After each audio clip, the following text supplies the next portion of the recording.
Medina Medina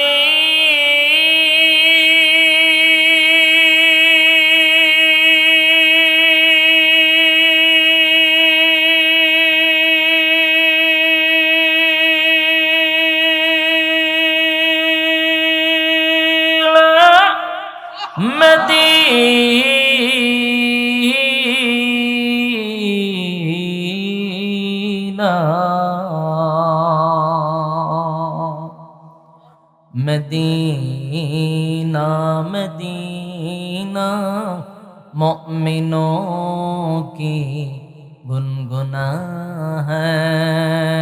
मेरा दिल तलब रहा है,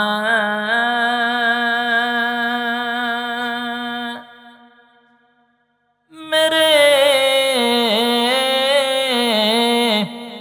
जलने रहा है सीना। ए दवा वही मिलेंगे मुझे ले चलो मदीना बलगल उला। हल्के को हल्के को हल्का हल्का हल्का। अशफत तुजा बिजमालिही हसनत जमीआ खसालिही सल्लो मदीना मदीना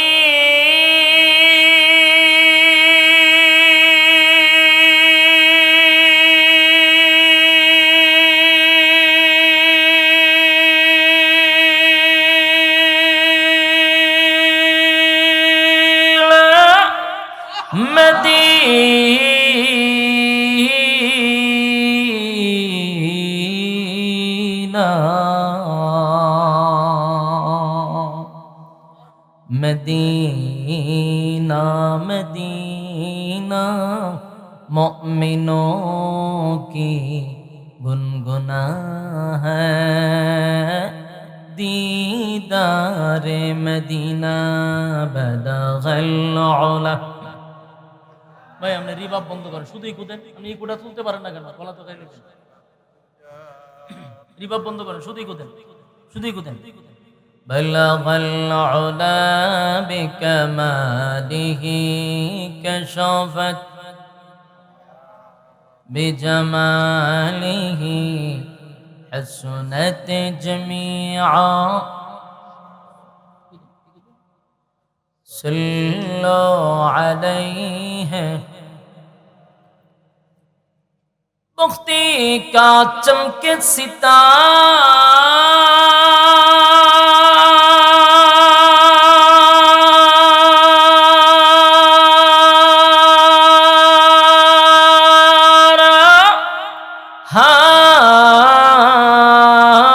हाजिरी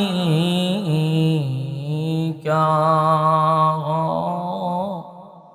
इशारा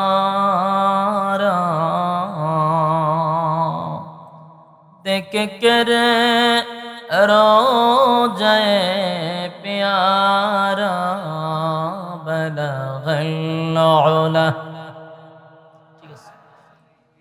हसनत जमीआ खसालिही सल्लो ज़िक्र बातिल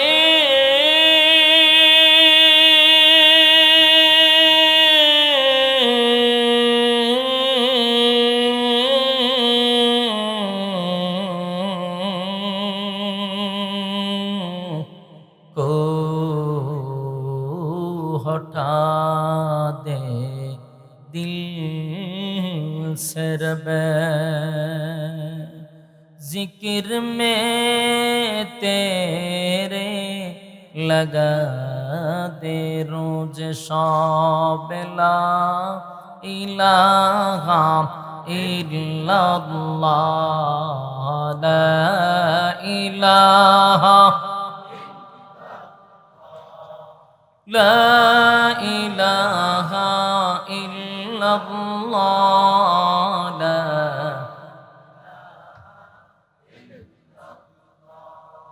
লা ইলাহা ইল্লাল্লাহ, লা ইলাহা, লা ইলাহা ইল্লাল্লাহ,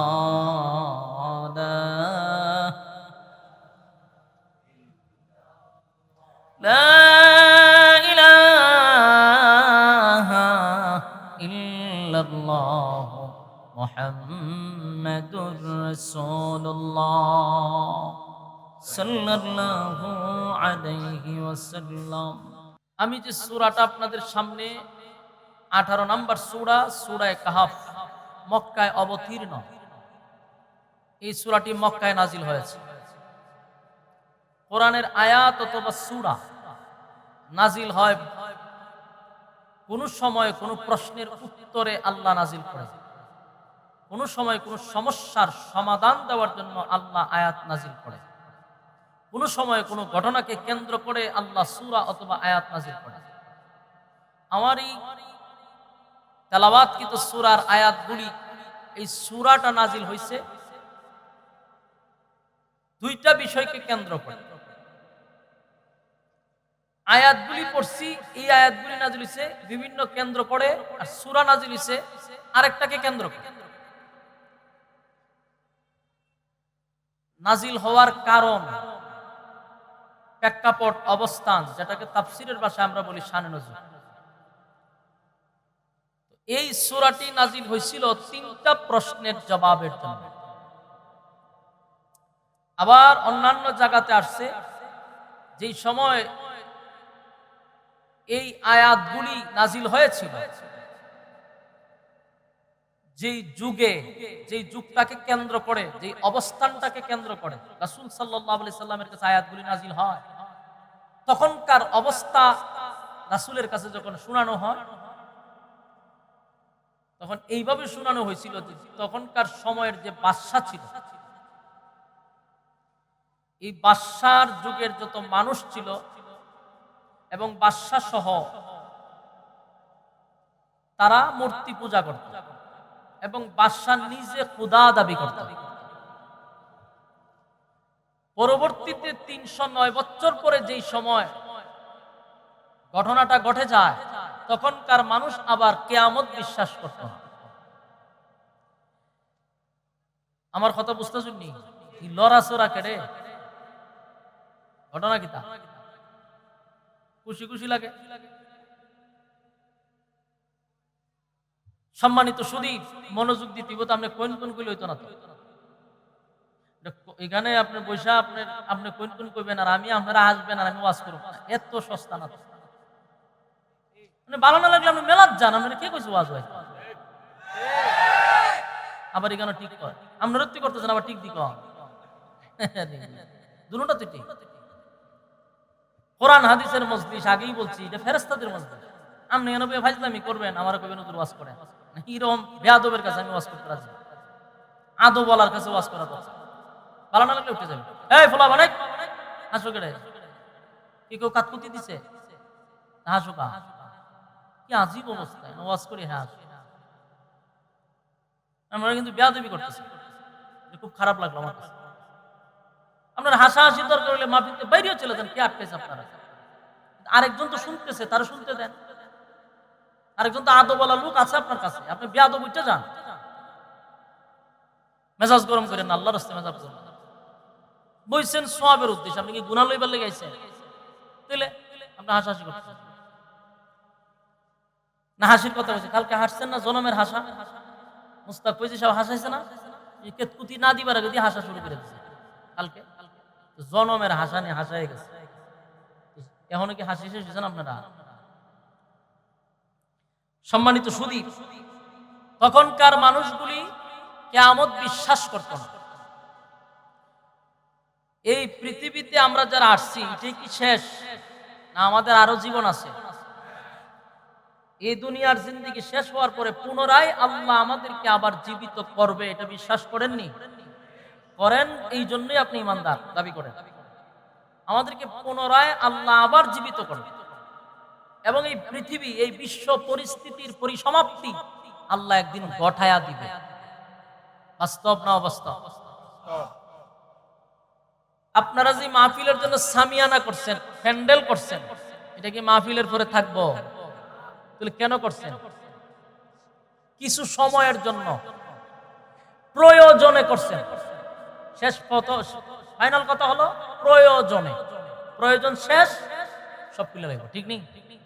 আল্লাহ বলেন 7 আসমান বানাইছি প্রয়োজনে, 7 জমিন বানাইছি প্রয়োজনে। প্রয়োজন শেষ, কুল্লু মান আলাইহা ফান, সব ধ্বংস করে দিবে। বাস্তব না বাস্তব? বিশ্বাস হয়? আল্লাহ বলেন কুল্লু মান আলাইহা ফান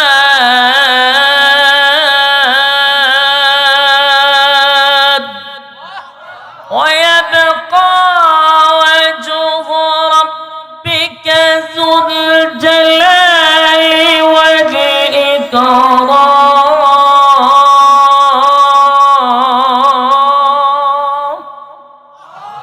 আল্লাহ বলেন সব ধ্বংস করে দিব, বাকি থাকবো কে?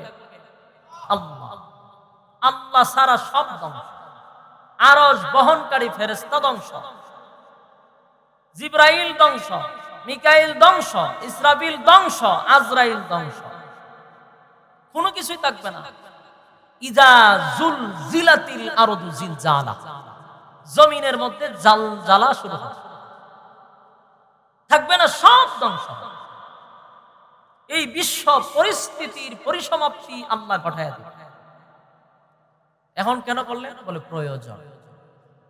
প্রয়োজনে কি? আল্লাহ দুনিয়াতে আমরা কি অনর্থক পাঠাইছে? প্রয়োজন ছাড়া।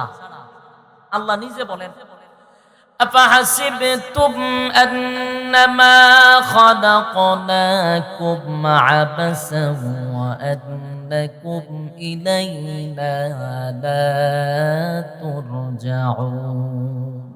আল্লাহ বলেন অনর্থক, অকারণে, নিষ্প্রয়োজনে আমি আল্লাহ তোমাদেরকে বানাই নাই। এটা আল্লাহ স্পষ্ট করছে, আমি অনর্থক বানাইছি না, অকারণে নয়, নিষ্প্রয়োজনে নয়। খালি খাওয়ার জন্য আল্লাহ বানান নাই, ঘুমানোর জন্য বানান নাই, টেন্ডারবাজি করার জন্য বানান নাই, ছাদাবাজি করার জন্য বানান নাই, মদ খাওয়ার জন্য, বোতল নিয়ে টানাটানি করার জন্য বানান নাই, কেসুনিতে টাকা লাগানোর জন্য বানান নাই, নারীবাজি বানানোর জন্য আপনাকে বানান নাই। বলুন অবশ্যই কারণ আছে। কি আছে? কারণটা কি? আল্লাহ কোরআনে বলেন ওমা খালাকতুল জিন্না ওয়াল ইনসা ইল্লা লিয়াবুদুন। আল্লাহ বলেন মানব দানব দুই জাতি বানাইছি ইবাদতের জন্য। বলুন কিসের জন্য? ইবাদতের জন্য। প্রথম কথা আল্লাহ কইছে অনর্থক বানাই নাই। কেন বানাইছি? ইবাদতের জন্য। ইবাদত যদি আপনি না করেন ছাইরা দিবনি আপনারে, কথা হয় না? আল্লাহ কেউরে ছাড়ে না, ছাড় দেয় কিন্তু ছাইরা দেয়। বলুন ছাড় দেয়, ছেড়ে দেয় না, কেউরে ছাড়ে না। তো বিশ্ব পরিস্থিতির পরিসমাপ্তি ঘটে যাবে, এটাই বাস্তব। এই জীবন আমাদের শেষ নয়, পরবর্তীতে আল্লাহ আবার আমাদেরকে দাঁড় করাবে। এটা বিশ্বাস করার নাম হলো ঈমান। তো আল্লাহর রাসূলের কাছে যে আয়াতগুলি, যে সূরাগুলি কেন নাজিল হইল? মক্কাতে রাসূল দাওয়াত দিবেন মাত্র 23 বছর। বলুন দাওয়াত দিছে কত বছর? 23 বছর। দাওয়াত দেন নাই 40 বছর। দাওয়াত দিছে কত বছর? দেন নাই কত বছর? 40 বছর। 40 বছর দাওয়াত দেন নাই, তখন সবার কাছে রাসূল ভালো ছিল, সবার কাছে তার গ্রহণযোগ্যতা ছিল, মাথায় কইরা রাখছে, আল আমিন উপাধি দিছে। তখন ঠিক 40 বছর পরে যখন রাসূল ওয়াজ করা শুরু করছে, তখন মক্কার মধ্যে সবচেয়ে অবহেলিত একটা লোক রাসূল হয়ে গেল, যাকে পাগল বলে উপাধি দিছে। নাউযুবিল্লাহ। ওই যে 23 বছর ওয়াজ, 40 বছর চুপ। চুপ থাকলে শত্রু হয় না, ওয়াজ করলে শত্রু বাহির হয়। কথা বলতে পারলেই আপনার শত্রু, কথা যদি না বলতে পারেন শত্রু নাই। এক বেচারা দেখে খাসার ভিতরে এক ময়না পাখি, তো কাছে গিয়ে জিগায়, রে ময়না পাখি, তোর যে আরো সাথী সঙ্গী আছে এরা যে ডালে ডালে ঘুরতেছে, তুই খাসার ভিতরে কেন? হয় আমি কথা কইতে পারি। কথা বুঝতেছেন? ময়না বলে যে আমি কথা বলতে পারি জন্য খাঁচার ভিতরে রাখছি, আর যারা কথা বলতে পারে না এরা ডালে ডালে নিঃস্বাধীন ঘুরাচ্ছে। বাস্তবতা এটাই, যারা বর্তমানে কথা বলতে পারতো তারা খাঁচার ভিতরে, আর যারা কথা বলতে আমরা পারি না আমরা খাঁচার বাহিরে। আমরাও বেশি বলতে গেলে খাঁচার ভিতরে ঢুকতে হবে। বাস্তব না বাস্তব? এটি বাস্তব।